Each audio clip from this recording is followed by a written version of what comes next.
Bonjour, Mélanie Cadieux, directrice de la formation chez Atrix. Aujourd'hui, nous allons faire une révision complète de l'application Geotab Drive, portion chauffeur. Donc, à partir de l'application, nous allons rentrer le nom d'utilisateur ainsi que le mot de passe et nous allons faire connexion. Le système va connecter et synchroniser toutes les données. Nous allons devoir en premier sélectionner le véhicule. Donc ici, je dois voir la dernière utilisation que j'ai eue avec le système, donc était le véhicule Mélanie Formation avec le numéro de plaque ABC 123. Je pourrais sélectionner Continuer, sélectionner un autre véhicule si ce n'est pas celui-là que je conduis aujourd'hui, ou sélectionner aucun véhicule si par exemple je fais du travail de cours ou je ne suis pas dans mon véhicule en ce moment. Je sélectionne un autre véhicule. Donc ici, je vais voir le véhicule qui se retrouve le plus proche de moi. Je le sélectionne. Le système reconnaît automatiquement la dernière remorque qui était attachée au véhicule. Dans mon cas, je n'avais aucune remorque attachée, donc je vais attacher une nouvelle remorque. Je peux sélectionner dans la liste déroulante ou indiquer le numéro de la remorque que je cherche. Donc, je prends la remorque 1503. Très important ici, si vous avez déjà des remorques, vous devez les supprimer. On utilise une seule remorque à la fois, à moins que vous ayez du bitrain. Je fais continuer. Comme vous le savez, aux États-Unis, la réglementation du FMCSA exige que les numéros d'expédition soient présents sur les fiches journalières. Donc, nous allons ajouter une nouvelle expédition. Shipper name, donc je vais rentrer par exemple Atrix. Je transporte du ciment et mon numéro d'expédition, par exemple 1, 2, 3, 4, 5, 6 et je fais ajouter. Je continue. Premières informations que le système va nous demander, c'est de nous dire que nous avons des fiches journalières non vérifiées. Voulez-vous les vérifier avant de continuer? Donc ici, je vais voir la date, le nombre de kilomètres parcourus et le bouton Vérifier. Je vais pouvoir voir où est-ce que chacun de mes statuts se retrouve et je vais devoir confirmer si c'est correct. Dans cette situation-ci, j'ai une violation d'une durée minimale sur mon repos de l'hiver. Est-ce que je veux vérifier ma journée, oui ou non? Je peux faire vérifier tous les jours ou ignorer. Le système, par la suite, va nous demander les fiches journalières non assignées. Dès que le véhicule se déplace en haut de 8 km/h et qu'aucun chauffeur n'est identifié ou connecté à ce véhicule-là, nous avons des mouvements non assignés. Ça peut être, par exemple, un mécanicien qui a déplacé le véhicule durant la nuit, les laveurs, des mouvements de garage, peu importe. Ce qui est important, c'est que vous assignez seulement les fiches journalières qui vous appartiennent. Donc, dans mon cas, je vais faire ignorer. Première information qu'on nous demande ici, c'est de faire une ronde de sécurité. Donc, je vois le nom de mon véhicule ainsi que la date et l'heure de la dernière inspection. Peu importe qui a fait l'inspection sur le véhicule, nous allons voir la date et l'heure. Donc, je commence par faire une inspection en faisant inspecter. Je dois avoir une revue requise. Donc, si je vois qu'il n'y avait aucune défaillance qui a été déclarée, ça a été signé par Atrix Training, l'odomètre, la plaque, la juridiction de la plaque d'immatriculation et qu'il n'y avait aucune remarque. Je vais faire certifier l'inspection précédente. Nous avons, dans cette situation ici, un avertissement, donc de break interruption. Dès que je commence la certification de mon inspection, je tombe en statut on duty. Donc, le système nous avertit.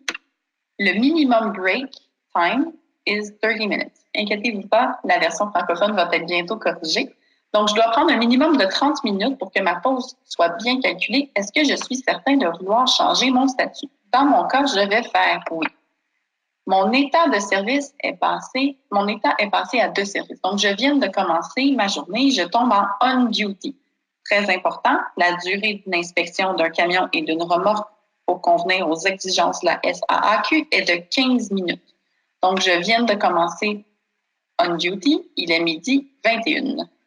Donc, je commence mon inspection ici, j'ai ma liste des 19 points et, par exemple, je trouve une défaillance au niveau d'un phare ou d'un feu.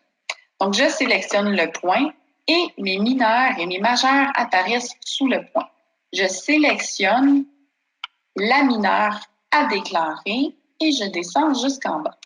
Je dois sélectionner le type d'inspection, donc c'est pré-trajet et j'ajoute un commentaire, exemple, formation, dans la situation où est-ce qu'on est. Et je fais terminer. Ce véhicule a été inspecté conformément à la réglementation régionale ou fédérale? Oui.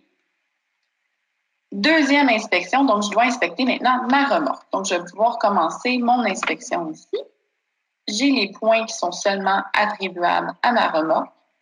Prix de trajet, encore une fois. Et là, attention, j'ai un hubdomètre, donc un hub-meter sur ma remorque. Vous êtes tenu d'indiquer le nombre de kilomètres sur la remorque. Donc, hubdomètre, 145 652 km et je déclare aucune défaillance. Cette remorque a été inspectée conformément à la réglementation régionale ou fédérale? Oui.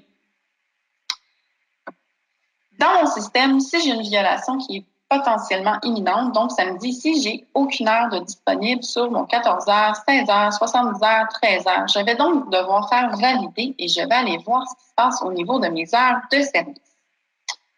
Les heures de service sont ici, donc HOS, et là, je vois que je n'ai plus d'heures. Je suis dans mon statut actuel ON, et je vois ici, je suis sur le cycle Canada, 7 jours cycle 1, le début de ma journée est à minuit. Le début de la journée est à quelle heure est-ce que mon graphique commence? Donc, minuit.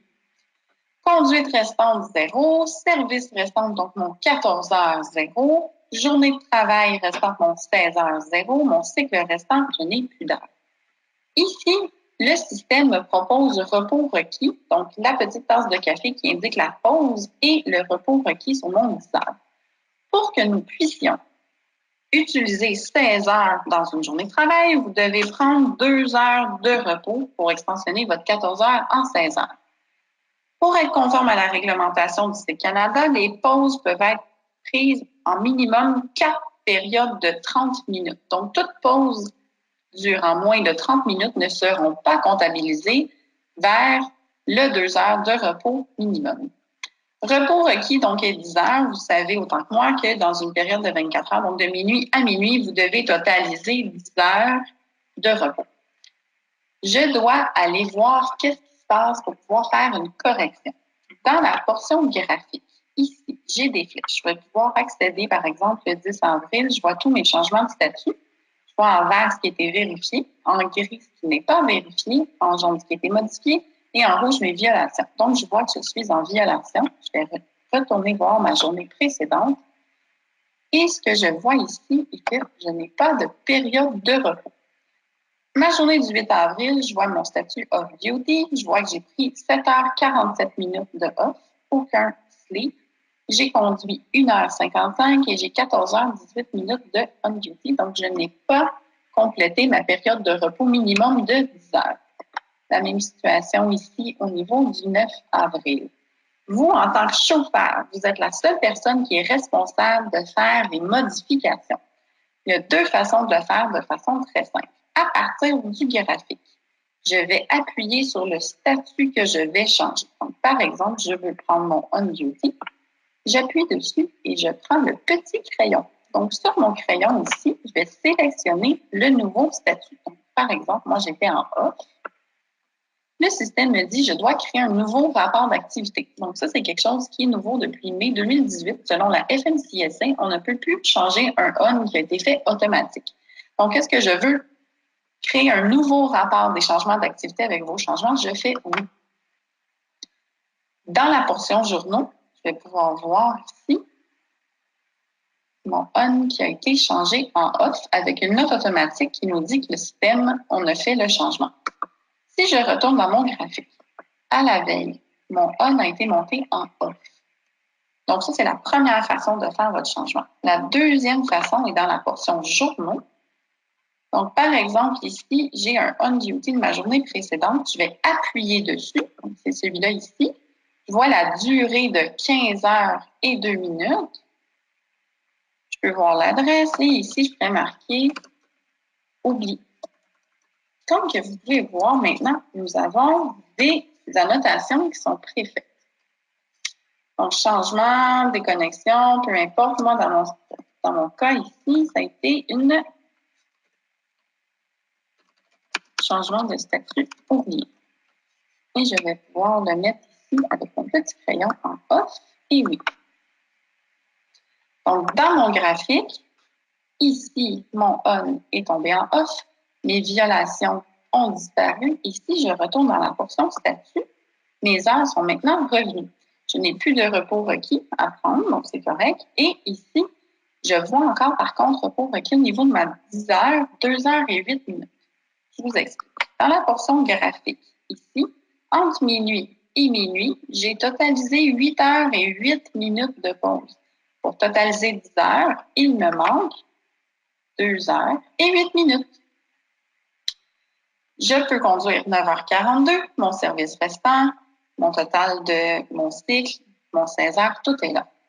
Dès que je vais commencer à conduire plus vite que 5 000 à l'heure ou 8 km/h, selon la FMCSA, la réglementation du ELD, mon système va passer en drive de façon automatique. On n'appuie pas sur le bouton drive à moins de ne pas avoir de réseau cellulaire. Pour retourner à mon menu, les 3 petites flèches en haut, je peux faire tableau de bord. Donc, tantôt, quand j'ai déclaré mes rondes de sécurité, j'ai déclaré une défaillance. Donc, j'appuie dessus ici. Donc, je vois que mon véhicule présente une défaillance. Je vais appuyer « Réparer ». Vous êtes des chauffeurs, vous avez par exemple, selon les politiques de votre entreprise, vous avez le droit de changer votre phare avant vous-même. Donc, on va déclarer ici la réparation. C'est une réparation qui est requise. Je vois ma mineure et je vais aller inscrire ici mon commentaire. Donc, je vais pouvoir marquer « Lumière dans le camion », par exemple, changer moi-même. Je pourrais aussi indiquer « Road Service », mon numéro de facture, ici, 1, 2, 3, garage Atrix, par exemple, ici, et déclarer ma réparation. Ce qui est important est d'indiquer le plus de détails possible comme preuve de réparation. En faisant réparer, ma réparation a été maintenant inscrite. Si je retourne à mon tableau de bord, ma réparation n'est plus là. Si c'est votre première fois dans Géotab, avec notre système à nous, Atrix, vous allez pouvoir voir signature. C'est très important d'aller effectuer votre signature pour pouvoir être conforme. Donc, on va signer ici. Vous pouvez faire votre signature. Je sais que c'est difficile sur un téléphone, mais vous devez la faire quand même et vous allez faire Save signature. Si vous n'êtes pas satisfait, faites ClearPad. Une fois que la signature est en haut, ça veut dire qu'elle a bien été sauvegardée. Vous allez pouvoir retourner dans votre menu. Au niveau d'un contrôle routier, donc par exemple, vous êtes fait contrôler et l'agent vous demande de présenter autant les comptes de sécurité ou les fiches journalières et vous êtes aux États-Unis. Donc, vous allez pouvoir appuyer ici sur Roadside Inspection. Le système va vous demander automatiquement vous êtes où. Donc, est-ce que vous êtes au USA ou au Canada? Dans le cas d'une inspection aux États-Unis, j'appuie sur USA. Le système va être automatiquement mis en anglais. Si vous voulez le voir en français, vous pouvez appuyer sur français. Le code, l'officier, en fait, va avoir un code qui va vous remettre. Vous allez être tenu de présenter des documents que vous devez obligatoirement aussi avoir dans vos camions. Cette conférence va maintenant être enregistrée. Que vous devez avoir dans vos camions, il y en a 4 en français, 4 en anglais. Donc, je vous présente celui ici, le premier, qui est le Driver Guide to Hours of Service. Et ce document-là est un des documents que vous devez avoir. C'est ce qui certifie aussi comme quoi que Géotab est conforme à la réglementation 395.20. Le deuxième document que vous devez avoir ici est le guide de transfert, donc disponible ici en français et en anglais. C'est ce qui explique à l'agent comment bien transférer les logs et se mettre en mode inspection, rentrer son commentaire. Donc, ce document-là doit être présenté à l'agent. Troisième document que vous devez avoir est le guide d'anomalies. Donc, les anomalies sont indiquées ici. Si jamais vous avez une barre rouge, très important de bien prendre le temps de lire ce qui est indiqué. Ça vous indique l'événement de diagnostic de données et que faire ensuite. Donc, vous avez 2 pages à laquelle vous devez vous fier. Quatrième document que nous avons à voir est le document au niveau des rondes de sécurité. Donc, comment présenter la ronde de sécurité à l'inspecteur. Et comment est-ce que ça fonctionne? Donc, ici, vous allez pouvoir rentrer le code, par exemple, l'officier, et vous allez faire Web Service. En appuyant Web Service, votre log va être envoyé directement dedans le système ou dedans l'ordinateur de bord de l'agent. Si jamais ça ne fonctionne pas, ça se peut qu'il manque des informations au niveau de votre dossier. Très important de contacter votre administrateur.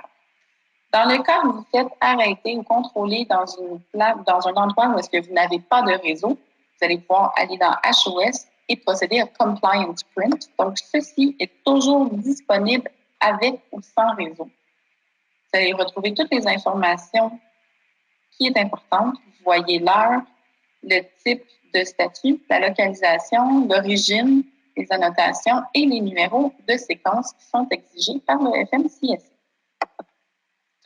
Niveau de la ronde de sécurité, encore une fois, on parle des États-Unis ici. Donc, DVIR, je vais pouvoir montrer le review de la ronde de sécurité. Je vais voir comme quoi qu'il y avait un défaut. On voit aussi la liste de défauts qui a été utilisée. Et je vais voir l'information de la réparation. Donc, c'est pour ça que c'est important d'indiquer le plus de détails possible quand on rentre les commentaires de la réparation. Donc, l'agent me remet mon téléphone ou ma tablette. Je fais le X et ici, ça nous indique « You are exiting inspection mode. Please return this device to the driver ». Donc, nous allons sortir du mode inspection. Deuxième inspection, nous sommes au Canada. Donc, on va utiliser le même bouton, Roadside Inspection, et on va sélectionner Canada. Le système nous indique ici, vous avez des logs non vérifiés. Veuillez cliquer pour les vérifier avant de procéder. Envoyer des logs non vérifiés à un officier n'est pas conforme. Donc, si j'appuie dessus, le système va m'apporter ici afin de m'assurer que j'ai bien vérifié mes journaux. Je retourne sur mon tableau de bord, dans le Roadside Inspection. Je vais pouvoir appuyer, donc soit que j'envoie mon document en français ou en anglais et j'indique l'adresse courriel à laquelle je l'envoie. Si vous voulez un bon truc, vous pouvez vous envoyer vos logs à partir de Roadside Inspection Canada à toutes les 2 semaines ou à toutes les semaines et vous allez recevoir vos fiches journalières dans votre courriel à vous. Donc, par exemple, moi, je vais rentrer mon adresse courriel et je fais générer. Le système est en train de générer le rapport HOS et va être envoyé par courriel directement à l'agent ou si vous avez marqué votre courriel à vous, vous allez le recevoir par courriel approximativement 60 secondes suite à la finalisation du rapport qui a été généré. On va patienter. C'est important de comprendre aussi, quand on est dans l'option Roadside Inspection, ça l'envoie seulement les heures de service et non la ronde de sécurité. Si l'agent vous demande maintenant vos rondes de sécurité, vous allez aller dans DVIR History, donc Driver Vehicle Inspection Report, et la terminologie américaine qui est reconnue pour la ronde de sécurité. Et ici, j'ai mes historiques qui sont disponibles. J'ai 2 choix. Soit que je la télécharge ou que je l'envoie par courriel. Donc, je l'envoie par courriel, j'appuie sur ma petite enveloppe. Je vais rentrer l'adresse courriel à laquelle je veux l'envoyer, par exemple ici. Et je vais sélectionner, donc, soit que je l'envoie en français ou en anglais. Très important, j'appuie une seule fois dessus, j'envoie ma remorque et j'envoie ma ronde de sécurité. Le contrôleur, même chose, va le recevoir environ 60 secondes par la suite que vous appuyez dessus. Très important de ne pas appuyer plus d'une fois sur le système. Un petit peu plus bas, si vous descendez, vous avez accès à la liste 1, liste 2, liste 3. Donc, quelle liste est-ce que vous utilisez selon vos opérations quotidiennes pour faire vos rondes de sécurité? Sur mon tableau de bord, donc, j'ai passé au travers des heures de service, la ronde de sécurité, message. Donc, si je reçois un message par mon administrateur, je vais recevoir une notification ici et je vais pouvoir le consulter. Si vous avez accès à CityPath, donc c'est un onglet que nous avons créé, vous allez pouvoir faire vos rapports d'inspection CityPath facilement ici en créant un nouveau rapport et en indiquant si c'est Pass, Concern ou Fail au travers de l'application. Vous êtes actuellement au Canada, vous allez traverser les douanes, donc vous devez changer votre cycle. Vous allez pouvoir appuyer sur Border Crossing ici. Le drapeau qui est en bleu marin est votre cycle actuel. Donc, si je passe au Canada, je peux appuyer rapidement ici. Je suis maintenant sur l'ensemble de règles des États-Unis. Si je vais dans mes heures de service, je suis maintenant sur propriété États-Unis, 70 heures, 8 jours, et je dois prendre une pause maintenant dans 3 heures et 17 minutes. Dans les heures de service, nous avons maintenant la possibilité de voir le récapitulatif des cycles. Donc, nous allons voir combien d'heures est-ce que nous avons gagné au travers des dernières journées et combien d'heures disponibles demain. Nous avons aussi les exemptions qui existent. Donc, j'appuie sur mes exemptions. j'ai l'exemption, bon, condition de conduite défavorable. Donc, c'est le fameux Adverse Driving Condition. Vous pouvez l'appliquer, ça vous expansionne votre plage horaire de 2 heures sur votre journée de on-duty. Toute question relative à ça, je vous invite à vous rapporter à la personne qui gère la conformité chez vous. Mouvement de triage, donc je peux faire commencer. Je suis dans la cour d'un client et ça me demande ici, êtes-vous sûr de vouloir appliquer l'exemption mouvement de triage? Votre état de service sera réglé à on-duty pour la durée de cette exemption. Donc, j'ajoute une annotation, exemple, la cour chez Atrix et je fais soumettre. Donc, tout ici devient gris. Je suis en mouvement de triage. Donc, je peux rouler, par exemple, je peux me déplacer à 20-25 km/h dedans la cour de mon client et mon temps est considéré comme du on, donc du temps de travail. Pour arrêter l'exemption, je retourne dedans et je fais arrêt. Si, par exemple, vous voulez utiliser l'utilisation personnelle, donc qui est considérée comme du off-duty, très important, si vous êtes au Canada, vous devez aller supprimer votre remorque car vous devez faire l'exemption en bobtail. Donc, par exemple, ici, je suis aux États-Unis, selon la réglementation, vous pouvez le faire avec votre remorque. Je vous invite à consulter le FMCSA pour toute information supplémentaire. Très important, je commence ici. Please note that the ignition cycle, your vehicle will take out the personal convenience. Je vous explique ça en français. Dès que le cycle, donc vous allez éteindre votre camion, l'ignition va être à off, l'exemption va s'arrêter. Avant de repartir, donc vous allez mettre votre ignition à on, vous devez aller dans le système et rajouter encore une fois l'utilisation personnelle. Donc, je vous mets en situation. Vous partez du truck stop, vous allez aller au cinéma. Donc, je vais marquer ici cinéma et je fais soumettre. Je suis maintenant en utilisation personnelle. Je conduis, j'arrive au cinéma, j'éteins mon camion, je vais voir mon film. Avant de partir, je vais devoir aller rajouter encore une fois mon utilisation personnelle. Donc, je pars du cinéma et je retourne, exemple, à mon truck stop. Je dois ici remettre pour mon retour au truck stop, par exemple, mon exemption afin de m'assurer de ne pas tomber en drive. Si jamais votre système est tombé en drive, malheureusement, ce n'est pas corrigeable. Donc, vous allez devoir contacter votre administrateur ou simplement aller ajouter une annotation. Dans mon cas, je vais l'arrêter. Ici. Cette conférence va maintenant être enregistrée. Je vais aller ajouter une annotation manuelle sur un statut. Donc, je vais aller dans la portion journal, ou journaux ici. Et exemple, je vais voir tout ce qui s'est passé ici. Je vais en aller on-off. Sur mon on, ici, je veux aller ajouter une annotation. Donc, j'appuie dessus. En bas ici, je fais marquer, exemple, formation, orientation, certification, peu importe. Je fais enregistrer. Ma note va s'ajouter automatiquement ici. Pour retourner à mon tableau de bord ici, donc, dernière chose qu'il nous reste à voir, c'est par exemple si je dois faire le changement d'une remorque. Je vais dans la portion des actifs. Je détache ma remorque ici.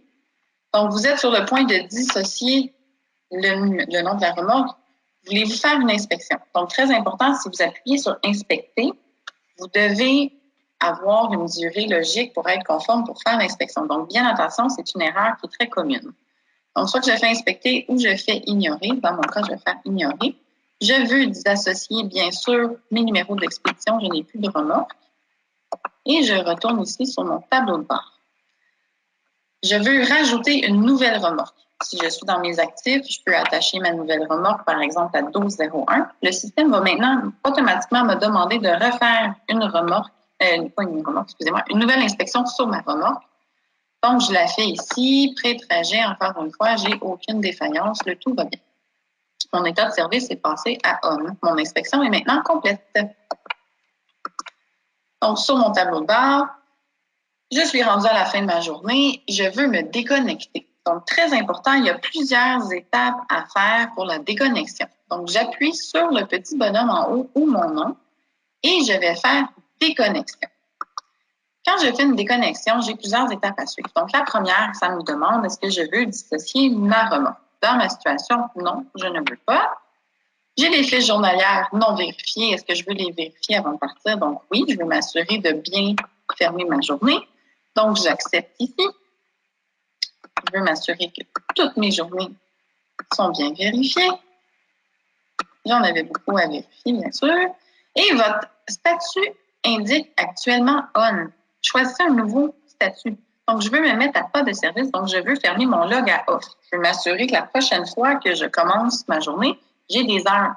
Donc, je fais Set New Status et la déconnexion se poursuit. Très important, tant que je ne suis pas revenu à l'écran ici, où est-ce que ça me demande de rentrer mon mot de passe, je n'ai pas fait une déconnexion complète.